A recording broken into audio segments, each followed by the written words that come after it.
Hello guys, peace of the Lord with everyone.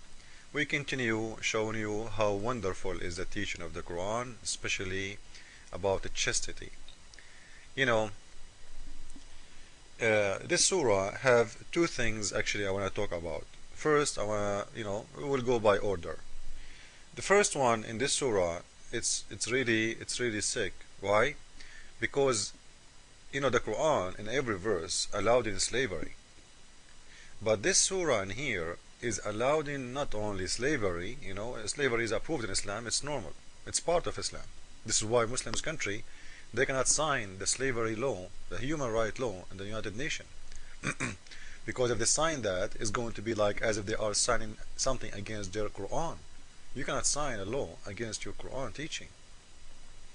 So Quran allowed the slavery, you should allow the slavery. You cannot stop slavery. Anyway, so in this surah, as you see, it says, it's also forbidden that women are already married. Okay, so it's forbidden for you as a Muslim man to have sex with married women. Until now, this is great. I like that. But look, except those whom your right hand process. Which mean who? Like women, they are married, are forbidden for you. Except who? Except those who they are your right hand process. So those right hand process, they are married and they are accepted as exception.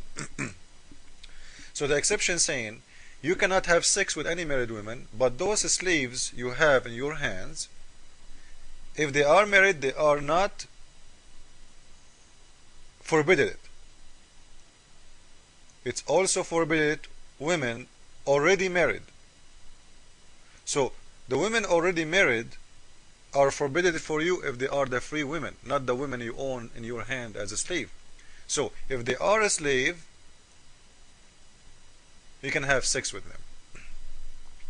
So this will show you that how wonderful and how justice is the God of Islam. He is not allowing, like if the Quran saying, okay, you can have sex with your slave, but she is not married. At least she is not married. But a woman, she is married. She have a husband, and you are allowing the man who own her to have sex with her.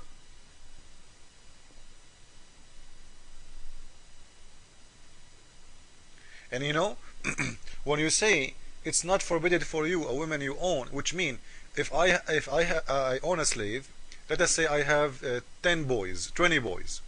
Arab people, they have a lot of kids. So this is mean all my kids, me and my kids, because we own this woman, all of us, we can have sex with her. Because it's what it's saying. Even if she is married. So imagine if I have 20 sons, all of them, they are men. And I am the owner, and they are my sons, which means they are the owner too. So all of us, we can sleep with this slave, rape her, and she is married. And she cannot say no. So you see, Allah is God of justice. He is a very merciful God.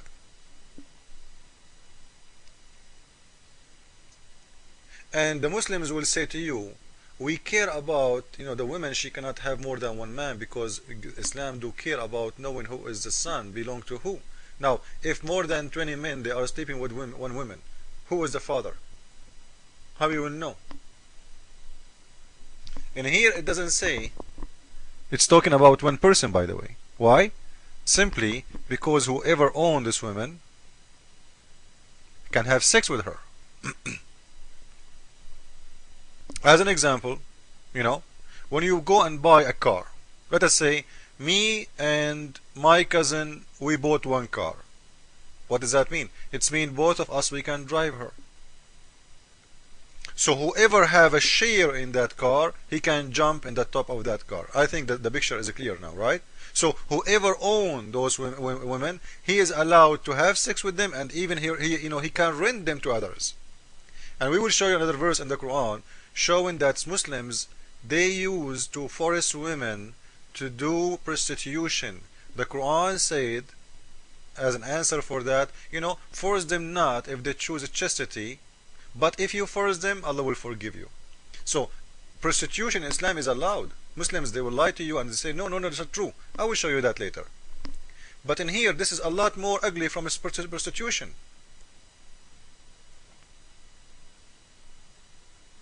This is a married woman, maybe 100 times they will sleep with her in the same time. And this is God, Allah, is teaching me what to do with her. But remember, the Muslims will come to the, especially the black African American. I feel sorry for them, those African who converted to Islam. Anyway, they are coming out, most of them, very soon. We are doing a great job with those brothers, because they've been deceived. The Muslims told them, you see what the white man did to you? You see what the white man did, in America? They bought you from Africa. By the way, the one who was selling slaves from Africa to the West, it was the Arab Muslims in North Africa. Everybody know that. They go, they capture non-Muslims and they sell them to the Western. Until now, there's more than 2 million Sudanese a year. A year. Scary number. Most of them, they are kids. They are sold all over the world, especially to countries like Saudi Arabia, like Emirat, like Qatar. Until now, if you go and search right now for human being slavery, you will see in the top of the list all the Islamic countries. Number 1 in the top, Saudi Arabia, Emirat, Qatar, Bahrain, Kuwait, etc. So those people, they are trading slavery because slavery is part of their religion. So they will go to the black man, African black man, and they will say to him, you see what the white man did to you? What the white man did have nothing to do with God. And the white man, he fixed that. And he said his sorrow. Now, why you didn't fix that in your Quran? If what the white man is a shame, why you go and you don't go and you take all those verses in your Quran and you burn it and you say what? No more slavery. We are people who support humanity. Why you don't take this verse in here, the one that says, even if a woman, she is a slave, a black slave woman, even if she is a slave and married, even if she is married, I will have sex with her because Allah allowed me to do so. So don't talk about others when you are living in the world of slavery. Your God is the God of slavery. Everything in Islam about slavery. Even when you go to heaven, your God, Allah, will give you what? The lowest reward, 72 women for sex. Those are slave sex. Sex slave. 300 boys to serve you. This is what the Quran is saying. Those boys are slaves, or they apply for a job to work for your Majesty. Huh? Did they have a choice not to serve you? Do those women have a choice not to sleep with you? No. Allah will force them. They are slaves made for entertainment for you. So even the heaven of Islam is the heaven of slavery. Not only the earth of Islam is earth of slavery. Islam is a slavery from the beginning to the end. The Muslim is a slave of Allah, and everyone else, not a Muslim, he is a slave to the Muslims. It's a chain of slavery.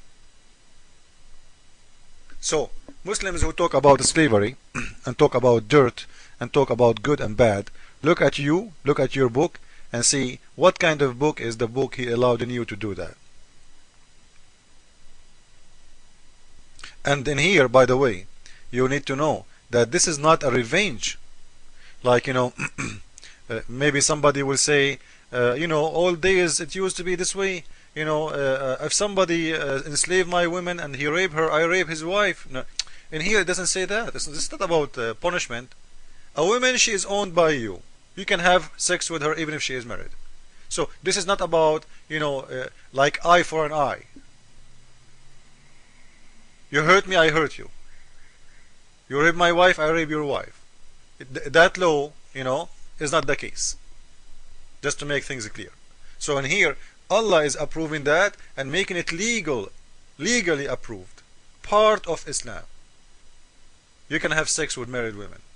And not only you and your kids, and even you can rent that woman to anyone. You can give her as a gift to a friend to have sex with her. Like your friend, he will call you, hey Abdul, hey Muhammad, how you doing? I'm horny. Okay, don't worry, I'm going to send you a slave, so she will do some job for you. She will do some job like what? You know what is that? What I'm saying. So this is how clean Islam. This is how the chastity of Islam. So when Muslims talk about how filthy is the American, you know what? You have no way, no chance to compare your Quran to the most filthy American, because I believe the most filthy American, he is a lot more cleaner than your book.